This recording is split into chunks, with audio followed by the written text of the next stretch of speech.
Bonjour. Je vais faire un podcast. C'est une publication que j'ai postée ailleurs sur un de mes canaux.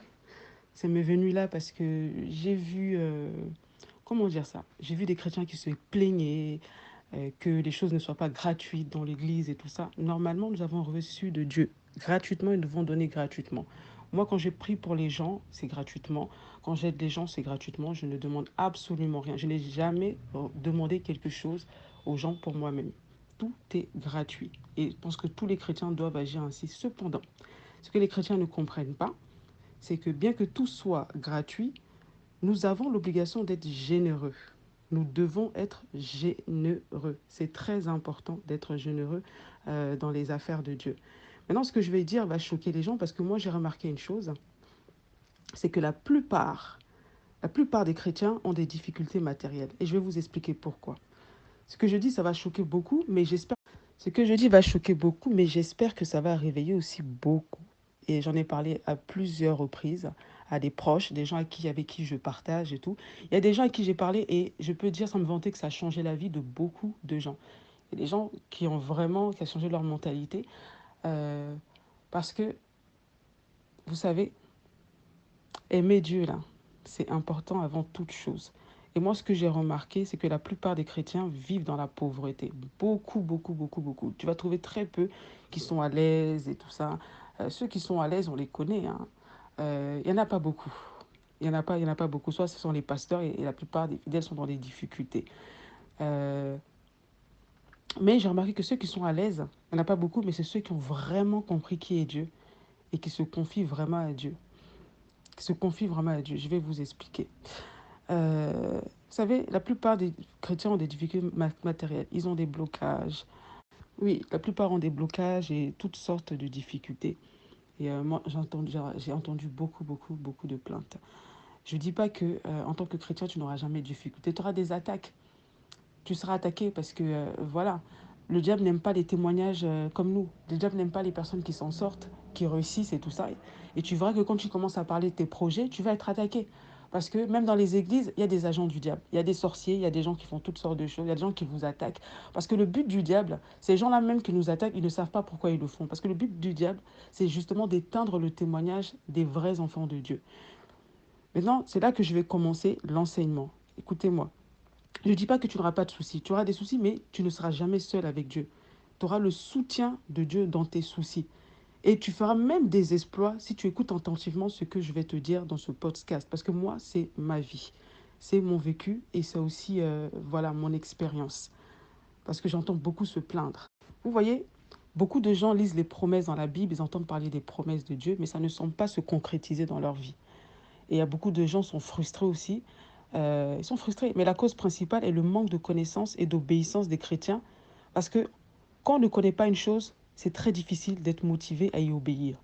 La plupart des chrétiens sont zélés, mais ils sont zélés sans connaissance. Donc ils sont tièdes dans les faits. Ils savent que Dieu est bon. Voilà.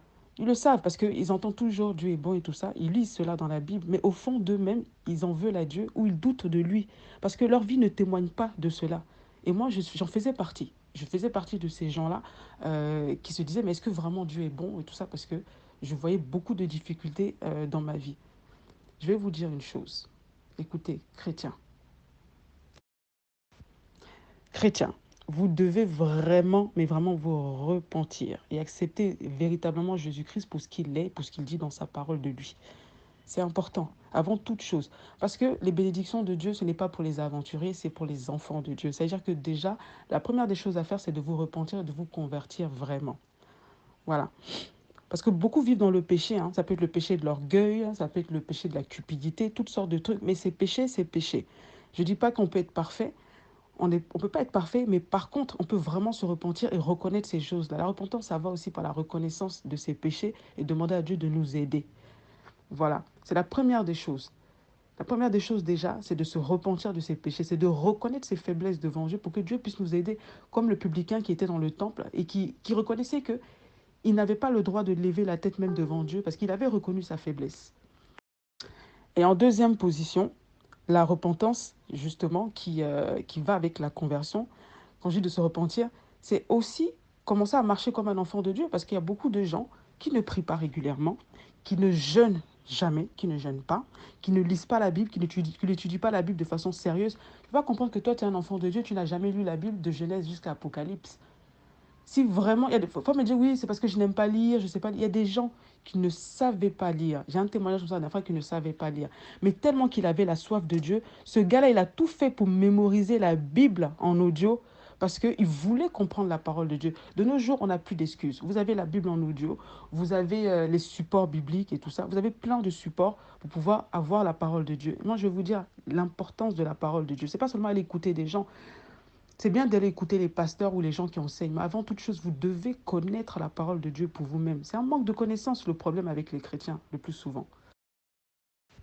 Comme je vous disais, le manque de connaissances font que beaucoup vivent en fait dans le péché et ne s'en rendent pas compte. Ils pensent que ne pas vivre dans le péché, c'est d'être marié, de ne pas avoir des rapports sexuels extérieurs.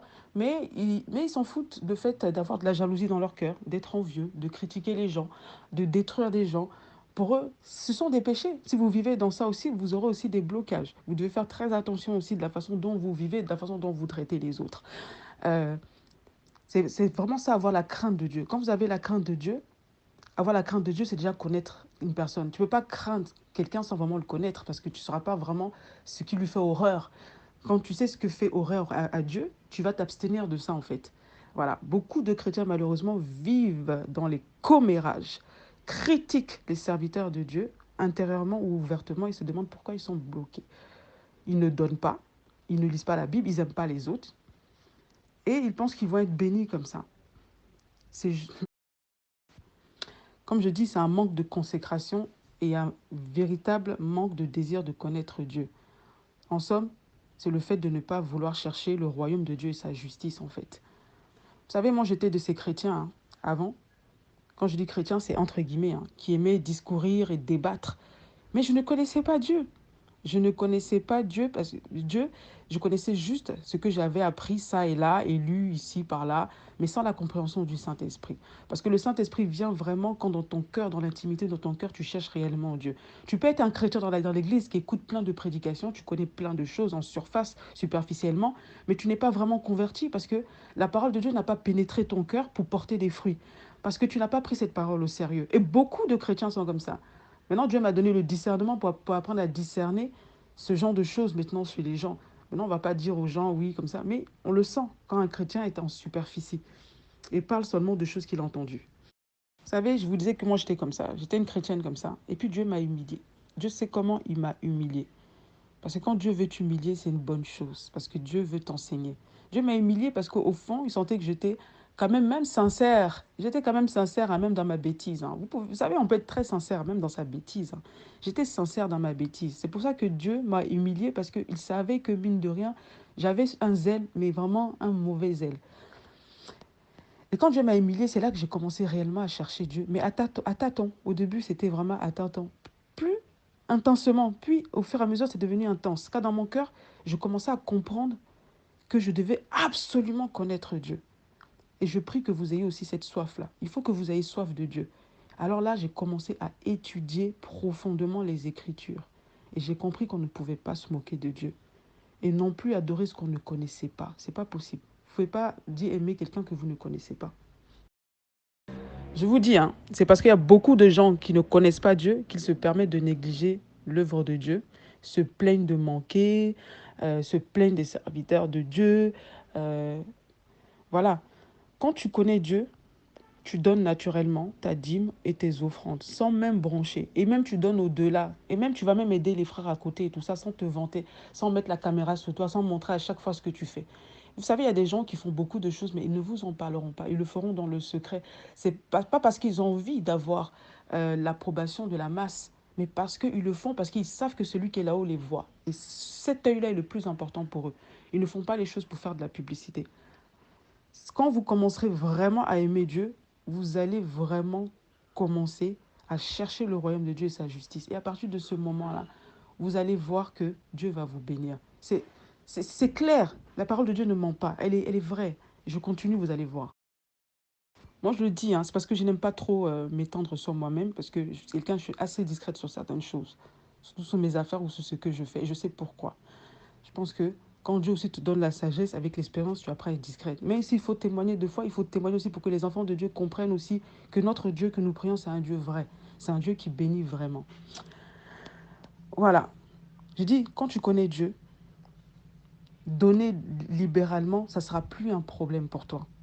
Parce que tu sais le Dieu que tu aimes. Tu vas même donner même sans broncher. Et alors Dieu te bénit. Moi, je vois beaucoup de gens qui se plaignent. Oui, c'est gratuit. Normalement, l'église est gratuite. Pourquoi on vend les Bibles, machin truc. Je vais vous dire un truc. Les dons sont gratuits.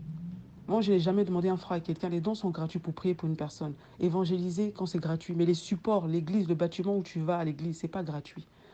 Si tu veux amener l'évangile loin, soutenir des missionnaires, ce n'est pas gratuit. Il faut que tu prennes de ton bien pour soutenir l'œuvre de Dieu. Je vais te dire une chose. Quand tu commences vraiment à aimer Dieu, tu commences vraiment à prendre au sérieux ses affaires. Parce qu'il y a beaucoup de chrétiens qui ne prennent pas au sérieux les affaires de Dieu. Ils ne pensent qu'à eux, en fait. Voilà. Je ne dis pas que tu n'auras pas de soucis, mais sache que quand tu commences à prendre les affaires de Dieu au sérieux, tu ne seras plus seul.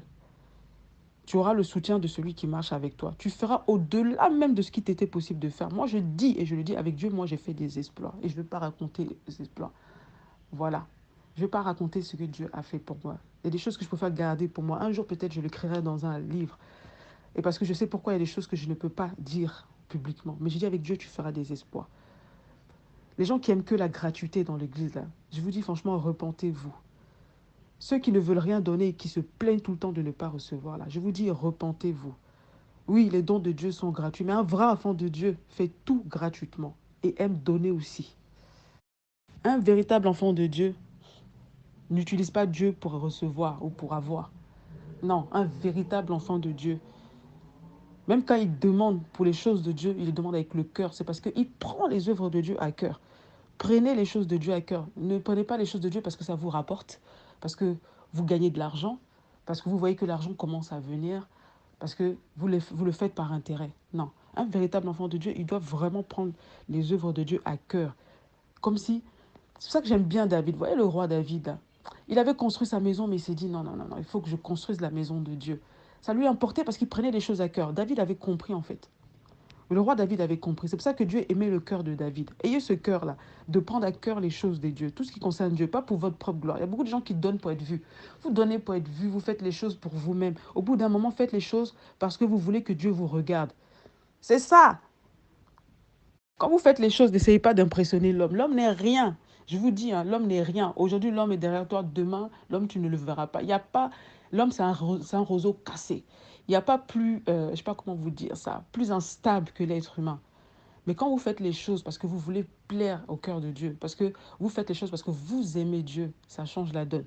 Et c'est à partir de ce moment-là que vous allez être béni. Parce que ça veut dire que là, vous recherchez vraiment le royaume. Vous recherchez Dieu. Vous recherchez sa justice. Vous recherchez à ce que Dieu vous justifie. Et ça, c'est à partir de ce moment-là que vous allez comprendre, vous allez vraiment toucher la bénédiction de Dieu. C'est pour ça qu'il faut se convertir d'abord. Pour arriver à cette façon de penser, c'est vos pensées qui doivent être renouvelées. Il faut que vous vous convertissez d'abord. Il faut réellement aimer Dieu et prendre à cœur ses affaires. Et vous allez voir si vous n'allez pas être béni. Beaucoup de chrétiens ne sont pas de vrais convertis. Il y a beaucoup de chrétiens, des gens qui mettent des versets partout, qui parlent de Dieu partout. Mais en fait, si Dieu vous montrait leur étape spirituelle, vous verrez qu'ils ne sont pas vraiment convertis. Ceux qui se plaignent sans cesse de leur sort prouvent que par là, ils ne connaissent pas Dieu. Même s'ils ont de belles paroles, ils ont de belles prières et tout ça, ils prouvent par là qu'ils ne connaissent pas Dieu. Parce que je t'assure que Dieu, là, il faut le chercher dans l'intimité du cœur.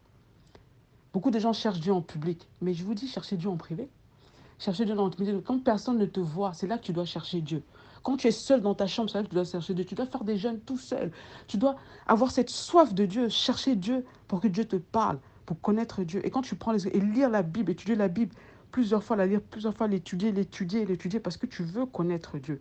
Et je t'assure que quand tu commenceras vraiment à connaître Dieu, c'est là que tu vas vraiment commencer à aimer Dieu. Et tu vas voir l'utilité d'aimer son prochain. Et tu vas vraiment commencer à aimer ton prochain. Parce que tu comprendras le cœur de Dieu. Tant que tu n'as pas compris le cœur de Dieu, c'est pour ça que tu es dans les difficultés. Ce n'est pas parce que Dieu n'honore pas ses promesses. Dieu est véritable, il est véridique. Je vous dis, Dieu ne ment pas. Ce que Dieu dit, il le fait. Mais les promesses de Dieu, là, ce n'est pas pour les aventuriers. Ah non, non, ce n'est pas pour les aventuriers. Ce n'est pas pour les mercenaires. Il y a certains mercenaires qui auront l'apparence d'être bénis, mais comme je vous dis, ce n'est pas parce qu'un escroc a beaucoup d'argent, beaucoup de choses, ça veut dire qu'il est béni. Ce sont des apparences en fait. Quand vous aimez vraiment Dieu, il y a une bénédiction spéciale qui sont pour les enfants de Dieu, qui aiment véritablement Dieu. Vous allez voir des choses surnaturelles arriver dans vos vies. Voilà. Quand je dis la bénédiction de Dieu, c'est pour les enfants de Dieu. Ceux qui se plaignent de leur sort, là, ils ne connaissent pas Dieu. Parce que l'amour, là, ça va avec la confiance. Et quand tu as confiance en Dieu, quand tu as confiance en Dieu, même devant des réalités contraires, des réalités incertaines, on appelle cela la foi. Ça veut dire que toi, tu as confiance en ton Dieu, malgré que tu vois que les choses ne vont pas bien, malgré que tu vois que les gens te rejettent, qu'on te fait ci, on te fait ça. Tu sais que ton Dieu, il est bon, parce que tu le connais. Et ça s'appelle la foi. Et vous savez ce que dit la Bible? La Bible dit que sans la foi, il est impossible de plaire à Dieu. Pourquoi? Parce que la foi ne vient au moment où tu commences à faire confiance à Dieu. Et tu ne peux pas faire confiance à quelqu'un que tu n'aimes pas. C'est pour ça que je vous dis, commencez réellement à aimer Dieu. Et la foi vous sera donnée. Et cette foi-là, elle vous permettra de déplacer des montagnes. Ça va vous permettre de déplacer des montagnes. Certains, ils aiment trop ce qu'ils peuvent recevoir de Dieu. Ils cherchent la puissance, ils cherchent les miracles et tout ça. J'ai envie de te dire, cherche Dieu. Cherche Dieu. Comme l'a dit l'apôtre Paul, cherche l'amour, la foi. Cherche à avoir l'amour et la foi, ces deux dons-là d'abord avant toute chose. Parce qu'il y a beaucoup de gens qui prêchent mais qui sont faux en fait. Ils sont faux parce qu'ils ne comprennent pas en fait. Et vous ne recevrez rien d'eux parce qu'ils ne peuvent pas vous transmettre la foi ni l'amour de Dieu, mais ils vont vous transmettre l'amour de la main de Dieu, de ce que vous pouvez recevoir de Dieu. Et ça, c'est une erreur. Vous ne pouvez pas utiliser Dieu pour avoir les choses. Non. Il faut que vous cherchiez vraiment à connaître Dieu pour l'aimer véritablement. Ce que je vous dis ce soir, c'est ce qu'enseigne véritablement la parole de Dieu. Je ne l'invente pas. Lisez la Bible. Regardez autant de fois, c'est ce que enseigne la parole de Dieu. La parole de Dieu nous enseigne une chose, c'est d'aimer Dieu et son prochain. C'est tout. C'est tout ce qu'il y a dans la parole de Dieu. Si tu arrives à comprendre ce fait-là et tu arrives à faire de Dieu ta priorité et que tu prends ces affaires vraiment au sérieux, je t'assure que tu vas commencer à voir les bénédictions de Dieu dans ta vie. Mets l'amour au centre de tes relations au lieu des intérêts. Beaucoup de gens ne marchent que par les intérêts. Aujourd'hui, tu les intéresses, ils font tout pour te caresser dans le sens du poil. Demain, tu ne les intéresses pas, ils te jettent. Voilà. Ça montre que leur attitude montre qu'ils ne connaissent pas Dieu en fait. Mettez l'amour au centre de vos relations. Et vous allez voir toute la différence. C'est la parole de Dieu qui le dit. Mais pour cela, vous devez réellement vous convertir. Réellement vous convertir si vous voulez voir les bienfaits du royaume. Sinon, vous ne les verrez pas. Parce que quand tu te convertis, qu'est-ce qui se passe? La conversion, déjà, c'est d'avoir le cœur brisé. C'est-à-dire que ton ancien cœur de pierre, là, il est brisé par Dieu et il est refaçonné. Dieu le purifie.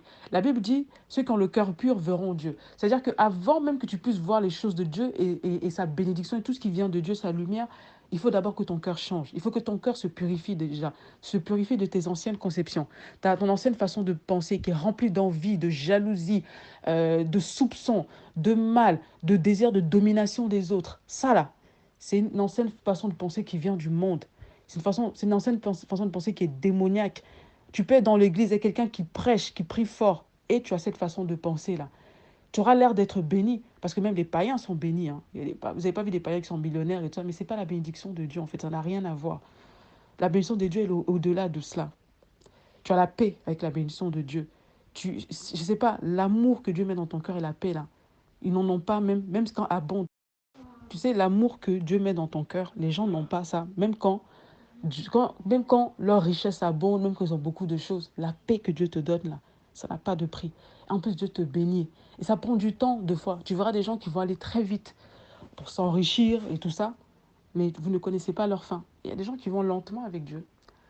Ils ne sont pas pressés de s'enrichir. Ils font confiance à Dieu. Ils aiment Dieu. Et Dieu s'occupe d'eux. Ils vont passer par des difficultés, mais même les difficultés dans lesquelles ils passent, ça sera un moyen d'élévation pour eux. Parce que Dieu a toujours un plan pour ceux qui sont vraiment sincères. Je vous dis, cherchez l'authenticité, cherchez Dieu avec votre cœur et étudiez la Bible. Étudiez la Bible. Cherchez Dieu dans l'intimité au lieu de faire semblant. Ne faites pas semblant. Quand vous allez étudier consciencieusement la Bible, surtout au livre des Proverbes, vous allez comprendre beaucoup de choses. Moi, ce livre-là, c'est un livre qui m'a donné une sagesse surnaturelle.